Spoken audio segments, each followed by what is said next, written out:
Des brutes rasent les sourcils du garçon timide. Il a fait tomber leurs cheveux d'un seul regard. Antoine Dubois était assis au fond de la salle de chimie du lycée Voltaire, penché sur son cahier, en recopiant soigneusement les schémas moléculaires du tableau blanc. Ses épaisses lunettes à monture noire glissaient sans cesse sur son nez, et toutes les quelques minutes, il les remontait avec une habitude nerveuse, devenue une seconde nature. À 17 ans, Antoine était le genre d'élève qui se fondait dans le décor. Taille moyenne, silhouette mince, avec des cheveux châtains indisciplinés, qui ne semblaient jamais coopérer malgré les tentatives matinales de sa mère pour les dompter. Le laboratoire bourdonnait du bavardage habituel du cours de chimie de 3e heure, mais Antoine restait concentré sur son travail. Il avait été transféré au lycée Voltaire il y a seulement 3 semaines, lorsque sa famille avait déménagé de Bretagne dans cette petite ville de la région parisienne, et il s'adaptait encore à être le nouveau. Là-bas, il avait des amis, une routine, un endroit où il se sentait chez lui. Ici, il n'était personne, juste un autre visage dans le couloir, invisible et oubliable. « Hé, binoclard !» La voix coupa sa concentration comme un couteau. Antoine leva les yeux et vit Maxime Lemaire debout à côté de sa paillasse, flanqué de sa bande habituelle. Maxime était tout ce qu'Antoine n'était pas, grand, athlétique, avec des cheveux blonds parfaitement coiffés et le genre de sourire confiant qui vient du fait de ne jamais s'être entendu dire non. En tant que star de l'équipe de rugby et fils du propriétaire de la boulangerie la plus prospère de la ville, Maxime régnait sur la hiérarchie sociale du lycée Voltaire d'une main de fer. « Je te parle, le bizarre », continua Maxime, sa voix assez forte pour attirer l'attention des tables voisines. Ses amis, Lucas Moreau et Clément Garnier, ricanèrent derrière lui comme des hyènes fidèles attendant les restes. Antoine sentit ses joues brûler d'embarras alors que d'autres élèves se tournaient pour le regarder. « Désolé, qu'est-ce que tu veux ?» demanda-t-il doucement, espérant désamorcer la situation avant qu'elle ne dégénère. « Ce que je veux, » dit Maxime, se penchant plus près, « c'est que tu arrêtes de respirer si fort. Ça distrait. » Lucas éclata de rire à cela, comme si c'était la chose la plus drôle qu'il ait jamais entendue.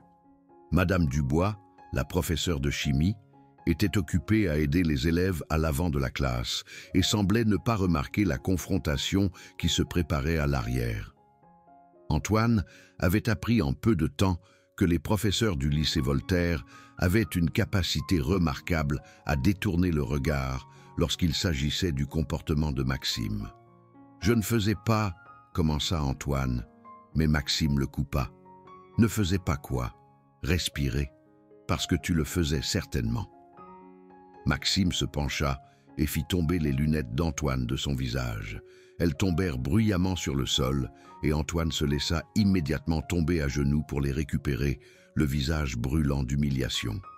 Quand il se releva, les 3 garçons étaient déjà partis, Maxime lançant par-dessus son épaule « Essaie de te calmer, le breton !» Le reste de la période de cours passa dans un flou de honte et de colère. Antoine garda la tête baissée, parfaitement conscient des chuchotements et des regards de ses camarades de classe. Ce n'était pas le premier incident depuis son arrivée au lycée Voltaire, et il avait le pressentiment que ce ne serait pas le dernier. Ce qu'aucun d'eux ne savait, ce qu'Antoine n'avait jamais dit à personne dans sa nouvelle école, c'est qu'il descendait d'une longue lignée de guérisseurs, des personnes qui possédaient des capacités que la plupart des gens considéreraient comme de la superstition. Sa grand-mère avait passé des années à lui enseigner les anciennes traditions, les connaissances ancestrales transmises de génération en génération dans sa famille. Elle l'avait mise en garde contre l'utilisation imprudente de ses dons, contre la responsabilité qui accompagnait un tel pouvoir. « À grand pouvoir, grande responsabilité, mon petit », disait-elle toujours. « N'utilise jamais ce qu'on t'a donné pour nuire aux autres, seulement pour protéger et guérir. » Mais alors qu'Antoine traversait les couloirs bondés du lycée Voltaire après le cours de chimie, les paroles de sa grand-mère lui semblaient lointaines et creuses. Tout autour de lui, les élèves riaient et parlaient en groupe, tandis qu'il naviguait seul dans le labyrinthe social, invisible sauf lorsque Maxime et ses amis décidaient de faire de lui leur divertissement. La cantine était toujours la pire partie de la journée d'Antoine. L'immense salle résonnait de centaines de conversations, du cliquetis des plateaux et des cris occasionnels provenant de l'autre bout de la pièce. Antoine avait appris à chronométrer soigneusement son arrivée. Trop tôt, et il serait seul à une table comme une cible. Trop tard, et tous les endroits les plus sûrs seraient pris. Il prit un plateau et avança dans la file du déjeuner, choisissant un sandwich au jambon et une pomme, avant de scruter la salle à la recherche d'un endroit où s'asseoir. Les élèves populaires dominaient les tables du centre, le groupe de Maxime tenant cours à la plus grande. Antoine avait appris à éviter toute cette section de la cantine, mais même s'asseoir le long des murs ne garantissait pas la sécurité. Il venait de prendre place à une petite table près des fenêtres, lorsqu'il sentit une présence derrière lui. « Eh bien, regardez qui mange encore tout seul !» La voix de Maxime était indubitable. Antoine se tendit, sa prise se resserrant sur son sandwich. « Peut-être qu'il attend ses amis imaginaires ?» ajouta Lucas en riant. « Ou peut-être, intervint Clément, qu'il est trop bizarre pour que quiconque veuille s'asseoir avec lui. » Antoine continua à manger, essayant de les ignorer, mais Maxime n'en avait pas fini. Il fit le tour pour faire face directement à Antoine, son expression moqueusement compatissante. « Tu sais quel est ton problème, le Breton? Tu es ennuyeux. Tu restes assis là comme un fantôme, tu ne parles à personne, tu ne fais jamais rien d'intéressant. C'est en fait assez triste. » « J'essaie juste de déjeuner, » dit Antoine doucement, sans lever les yeux de son plateau. « J'essaie juste de déjeuner, » répéta Maxime d'une voix aiguë et moqueuse. « Mon Dieu, même ta voix est ennuyeuse. Est-ce que tu t'enthousiasmes pour quelque chose? Est-ce que tu as même des sentiments ?» La cantine autour d'eux était devenue plus silencieuse, d'autres élèves sentant le drame et se tournant pour regarder. Antoine sentit la chaleur familière de l'embarras monter dans son cou, mais quelque chose d'autre s'agitait aussi en lui, une étrange sensation de picotement qu'il avait déjà ressentie, généralement lorsque ses émotions étaient fortes. Maxime dut remarquer l'inconfort d'Antoine car son sourire s'élargit. « Oh, regardez ça! Je crois que Binoclard se fâche. Tu vas pleurer? Tu vas courir chez maman ?» La sensation de picotement devint plus forte, et Antoine se surprit à penser aux leçons de sa grand-mère sur l'énergie, sur les liens entre tous les êtres vivants, sur la façon dont les émotions fortes pouvaient amplifier les capacités naturelles. Il repoussa ses pensées, se concentrant plutôt sur sa respiration, sur le fait de rester calme. « Laissez-moi tranquille, » dit Antoine, sa voix à peine plus forte qu'un murmure. « Qu'est-ce que tu as dit ?» Maxime se pencha plus près, se mettant la main en porte-voix. « Je ne t'ai pas entendu, le Breton. »« J'ai dit, laissez-moi tranquille, » répéta Antoine, un peu plus fort cette fois. Maxime se redressa en riant. « Voilà, le fantôme peut parler. » Il se tourna vers ses amis. « Vous avez entendu ça? Il a vraiment une voix. » Juste à ce moment-là, M. Martin, l'un des surveillants de la cantine, s'approcha de leur table. « Tout va bien ici, les garçons ?» Maxime activa immédiatement son charme, affichant son sourire parfait. « Oh oui, monsieur Martin, tout va bien. Nous parlions juste à Antoine ici, essayant de l'aider à se faire des amis. Vous savez à quel point cela peut être difficile pour les nouveaux élèves. » Monsieur Martin regarda Maxime et Antoine, sentant clairement la tension, mais n'ayant aucune preuve de méfait. « Eh bien, c'est gentil de ta part, Maxime. Antoine, comment t'installes-tu » ? « Bien, » réussit à dire Antoine, sachant que dire quoi que ce soit d'autre ne ferait qu'empirer les choses pour lui plus tard. « Bien, bien, » acquiesça M. Martin. « Eh bien, les garçons, terminez votre déjeuner, la cloche va bientôt sonner. » Dès que le surveillant s'éloigna, le masque amical de Maxime tomba. « Coup intelligent, de garder ta bouche fermée, » dit-il doucement, pour qu'Antoine seul puisse entendre. « Tu ne voudrais pas causer de problème pendant ton premier mois, n'est-ce pas ?» Le reste du déjeuner se passa sans incident, mais Antoine pouvait sentir les yeux de Maxime sur lui de l'autre côté de la cantine. Il s'était fait un ennemi, réalisa-t-il, bien qu'il ne soit pas tout à fait sûr comment ni pourquoi. Tout ce qu'il voulait, C'était traverser le lycée tranquillement, obtenir son diplôme et passer à autre chose dans sa vie. Mais Maxime semblait déterminé à rendre cela impossible. Au cours des 2 semaines suivantes, le harcèlement s'intensifia. Maxime et ses amis heurtaient accidentellement Antoine dans les couloirs, faisant tomber ses livres de ses mains. Ils faisaient des blagues sur ses vêtements, ses lunettes, son accent chaque fois que des professeurs étaient à portée de voix, des commentaires déguisés en plaisanteries amicales que les adultes considéraient comme des taquineries adolescentes inoffensives. En cours de sport, Antoine se retrouvait systématiquement choisi en dernier pour les équipes, finissant souvent du côté de Maxime où il était ignoré pendant les jeux ou délibérément exclu des actions. Lors des projets de groupe dans diverses classes, il était le marginal, forcé de travailler seul tandis que les autres élèves se mettaient en binôme avec des amis. Le pire n'était pas les confrontations directes, c'était l'isolement. Antoine commença à comprendre comment l'influence de Maxime fonctionnait dans toute l'école. Les autres élèves n'étaient pas nécessairement cruels envers lui, mais ils n'étaient pas amicaux non plus. C'était comme si Maxime l'avait marqué comme intouchable, et tous les autres étaient assez intelligents pour garder leur distance.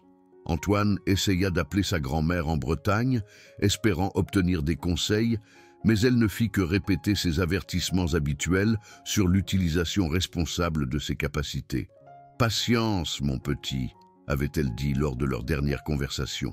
« Parfois, l'univers nous teste pour voir de quoi nous sommes faits.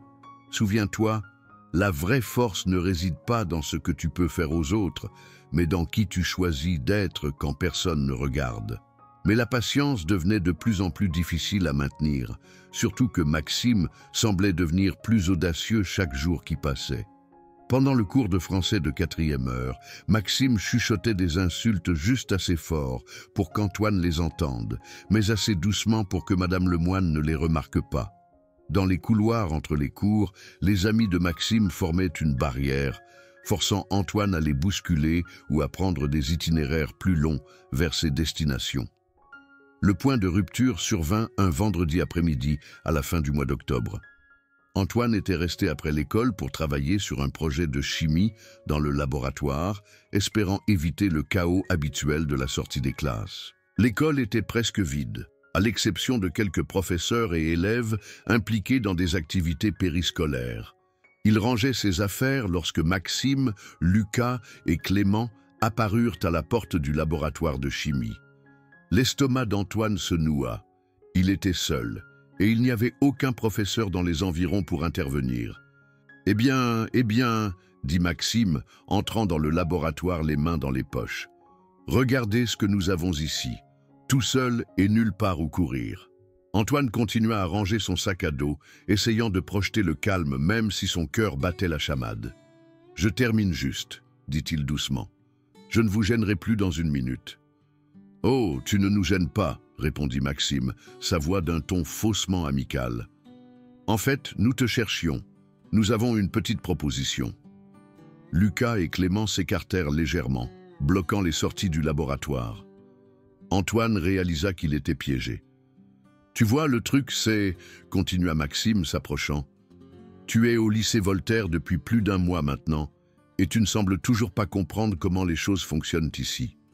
Il y a un ordre social et chacun a sa place.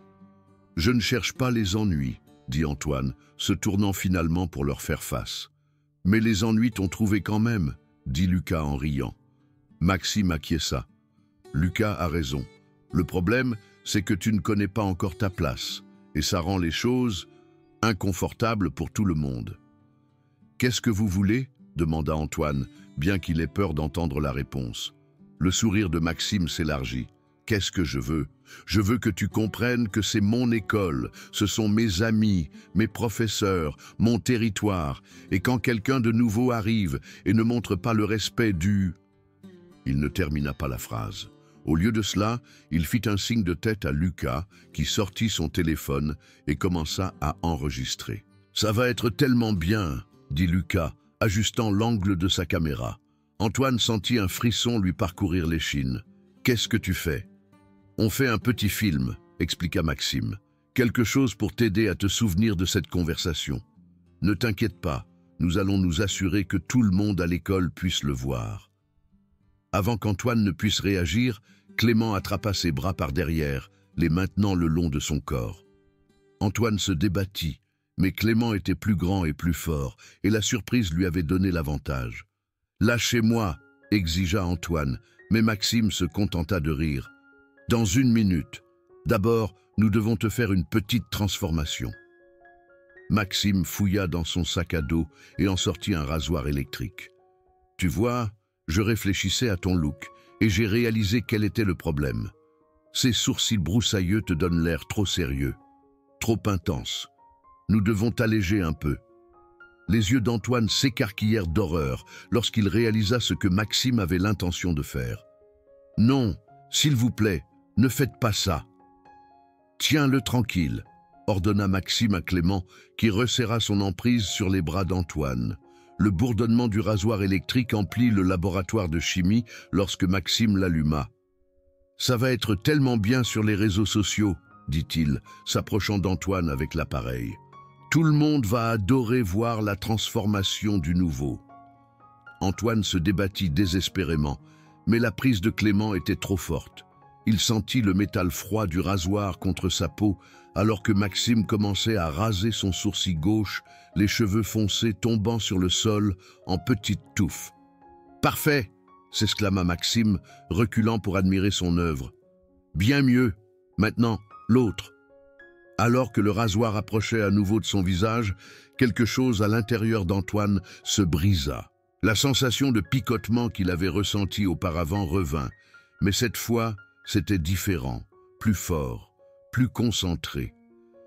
Les leçons de sa grand-mère lui revinrent en mémoire. Pas les avertissements sur la retenue, mais les connaissances plus anciennes, le pouvoir qui coulait dans sa lignée. « Arrêtez !»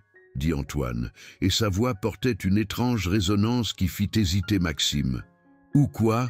défia Maxime, mais il y avait quelque chose d'incertain dans son expression maintenant. Antoine regarda directement Maxime et pour la première fois depuis son arrivée au lycée Voltaire, il ne détourna pas le regard. Ses yeux sombres semblaient scintiller d'une lumière intérieure et la température dans le laboratoire chuta de plusieurs degrés. « Vous n'avez aucune idée de ce que vous venez de faire, » dit Antoine doucement, sa voix portant cette même étrange résonance. Maxime rit, mais cela sonnait faux. « Quoi, tu vas me jeter un sort? Tu es une sorte de sorcier. »« Guérisseur, » corrigea Antoine, et en prononçant le mot, il sentit le pouvoir le traverser comme de l'électricité. « Et vous êtes sur le point d'apprendre ce que cela signifie. » Il concentra son énergie, se souvenant des enseignements de sa grand-mère sur les liens entre tous les êtres vivants, sur la façon dont les cheveux et les ongles portaient l'essence d'une personne, sur la façon dont quelqu'un qui connaissait les anciennes traditions pouvait utiliser ce lien pour guérir ou à d'autres fins. Maxime leva à nouveau le rasoir, mais ce faisant, Antoine parla dans une langue qu'aucun d'eux ne reconnaissait. Des mots que sa grand-mère lui avait enseignés, des phrases anciennes transmises de génération en génération dans sa famille. L'air dans le laboratoire sembla vibrer d'énergie. « Qu'est-ce qu'il fait, bordel ?» demanda Lucas nerveusement, son emprise sur les bras d'Antoine se relâchant légèrement. Maxime essaya d'en rire, mais sa main tremblait maintenant. Il essaie juste de nous faire peur. C'est une sorte de truc bizarre de nouveau. Mais alors qu'Antoine continuait à parler, quelque chose d'étrange commença à se produire.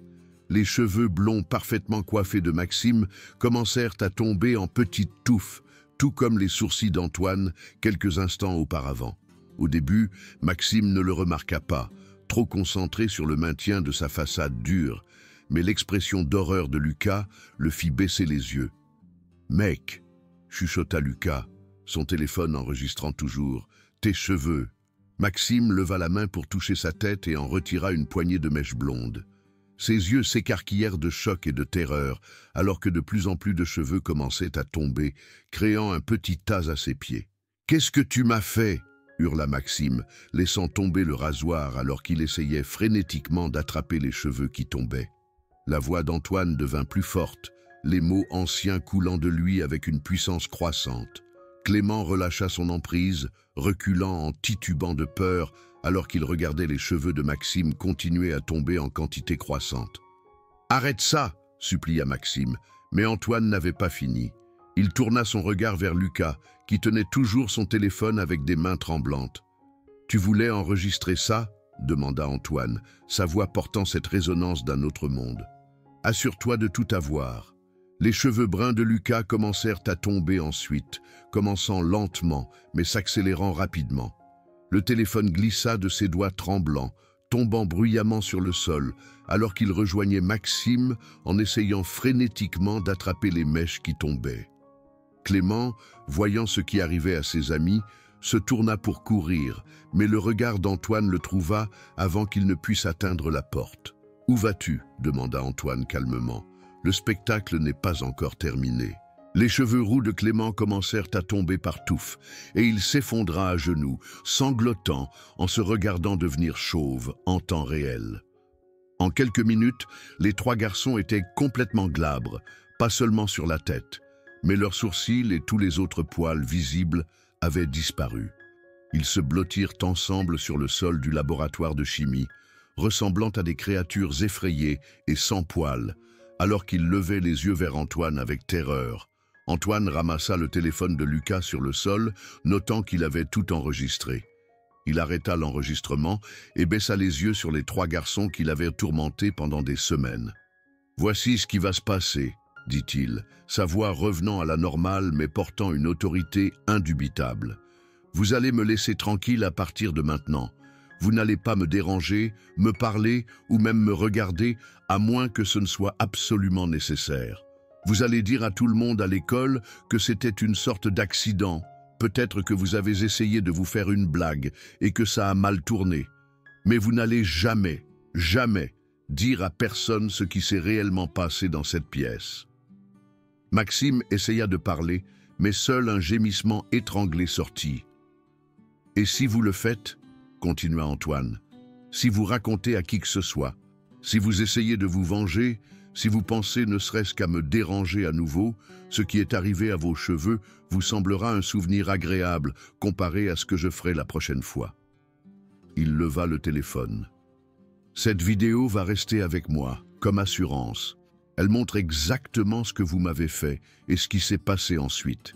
Si quelqu'un demande, vous pouvez leur dire que vous essayez juste de m'aider avec une expérience scientifique et que quelque chose a mal tourné. » Antoine rassembla ses affaires et se dirigea vers la porte, s'arrêtant pour regarder les trois garçons chauves blottis sur le sol. « Oh, et Maxime, dit-il doucement, ma grand-mère m'a toujours appris que les cheveux repoussent généralement en quelques mois. Mais cela dépend si la personne a tiré les leçons ou non. Je suppose que nous allons le découvrir, n'est-ce pas ?» Il les laissa là dans le laboratoire de chimie, chauves et terrifiés, et sortit dans le couloir la tête haute pour la première fois depuis son arrivée au lycée Voltaire. La nouvelle de l'incident capillaire se répandit comme une traînée de poudre dans l'école pendant le week-end. Le lundi matin, tout le monde avait entendu une version de l'histoire. Le récit officiel, raconté par Maxime et ses amis, était qu'ils avaient expérimenté une sorte de mélange chimique pour une blague lorsque quelque chose avait mal tourné et avait fait tomber leurs cheveux. Ils affirmèrent que c'était juste de la malchance, un stupide accident qu'ils regrettaient profondément. Mais il y avait des chuchotements d'autres versions, des rumeurs selon lesquelles quelqu'un leur avait jeté un sort, que le nouveau était impliqué d'une manière ou d'une autre, qu'il y avait plus dans l'histoire que quiconque ne l'admettait.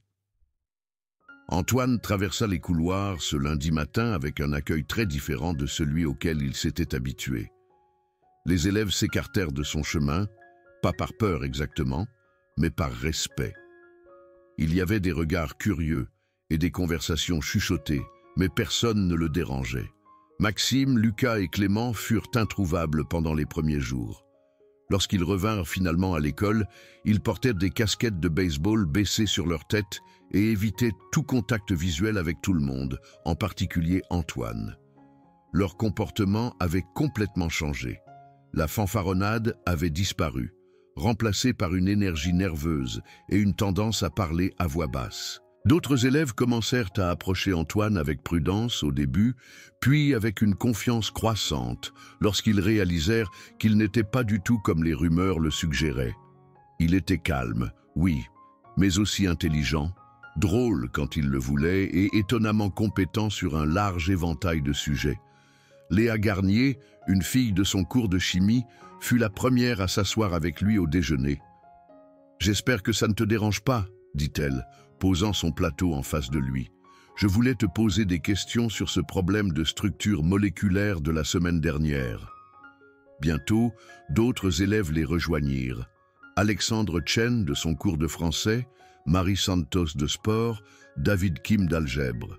Ils formèrent un groupe d'amis improbables, unis non pas par le statut social ou des intérêts communs, mais par leur respect mutuel pour quelqu'un qui s'était dressé contre les plus grandes brutes de l'école et avait gagné.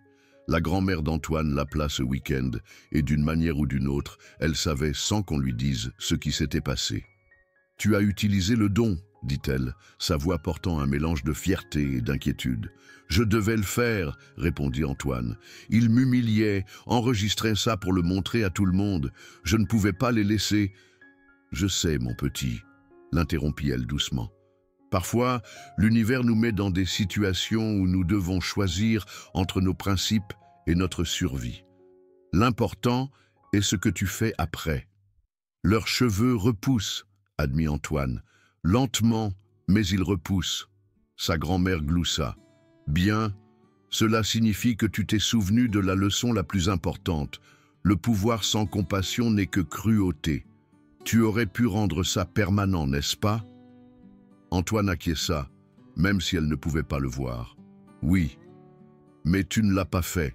C'est la différence entre un guérisseur et un sorcier, entre un soignant et quelqu'un qui cause du tort. Tu n'as utilisé que le pouvoir nécessaire pour te protéger et pas plus. » Au fil des semaines, le lycée Voltaire trouva un nouvel équilibre. Maxime et ses amis restèrent à l'écart, leur ancien règne de terreur effectivement terminé. Ils n'étaient plus cruels envers les autres élèves, que ce soit par peur des représailles ou par un véritable changement de cœur. Antoine n'en était pas sûr, mais le résultat était le même. D'autres élèves qui avaient été victimes d'intimidation auparavant constatèrent que leurs bourreaux étaient soudainement moins intéressés à causer des problèmes. Le mot s'était répandu dans le réseau souterrain de l'école qu'il y avait des conséquences à la cruauté, que le nouveau possédait quelque chose qui rendait le fait de le croiser déconseillé. Antoine se retrouva dans une position inhabituelle, respecté mais pas craint, admiré mais pas vénéré. Il utilisa sa nouvelle influence avec prudence, ne menaçant jamais personne directement, mais faisant comprendre par ses actions et sa présence qu'il était du côté des opprimés, des parias, des élèves qui avaient besoin de protection. Le laboratoire de chimie, où tout avait changé, devint l'endroit préféré d'Antoine dans l'école. Madame Dubois, qui avait été absente pendant l'incident, ne sut jamais exactement ce qui s'y était passé, mais elle remarqua que ses élèves semblaient plus respectueux les uns envers les autres, plus prudents dans leurs paroles et leurs actions.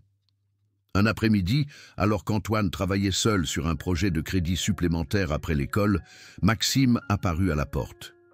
Antoine leva les yeux calmement, ne ressentant aucune peur cette fois. Les cheveux de Maxime avaient repoussé d'environ 2 centimètres, ce qui le rendait plus jeune et moins intimidant qu'avant. Il se tenait maladroitement dans l'embrasure de la porte, tripotant ses mains. « Est-ce que je peux te parler ?» demanda Maxime doucement. Antoine acquiesça, faisant un geste vers un tabouret en face de sa paillasse. Maxime s'assit, fixant ses mains pendant un long moment avant de parler. « Je voulais m'excuser, » dit-il finalement. « Pour ce que je t'ai fait, pour la façon dont je t'ai traité. C'était mal. » Antoine attendit, ne disant rien. « Je ne comprends pas ce qui s'est passé ce jour-là, » continua Maxime.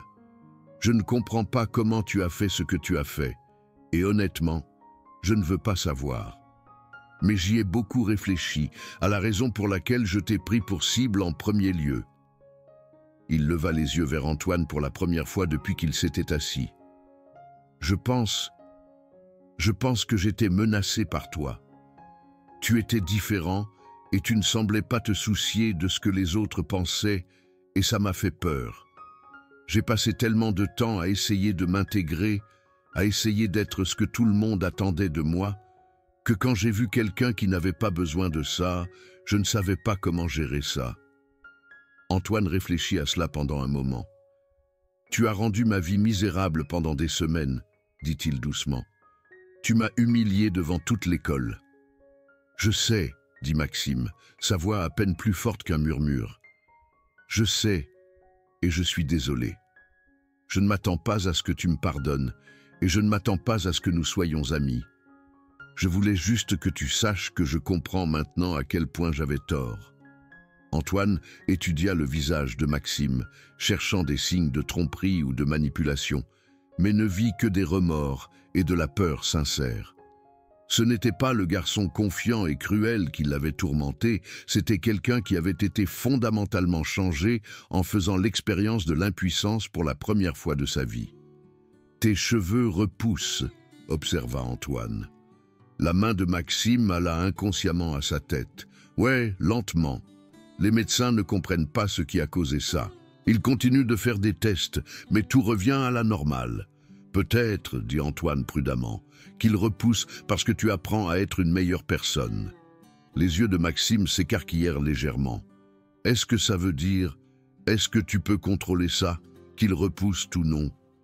Antoine sourit mystérieusement. « Qu'est-ce que tu en penses ?» Maxime resta silencieux pendant un long moment.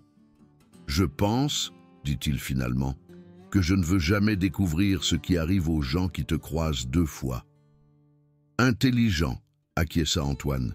Mais Maxime, tu n'as pas à avoir peur de moi. Je ne suis pas intéressé par la vengeance ou par le fait de diriger cette école comme tu l'as fait.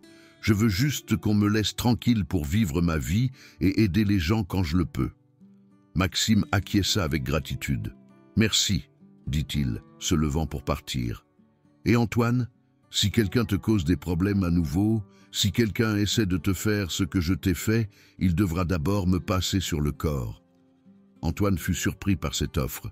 « Pourquoi ? » ?»« Parce que, dit Maxime s'arrêtant à la porte, je sais ce que ça fait d'être impuissant maintenant.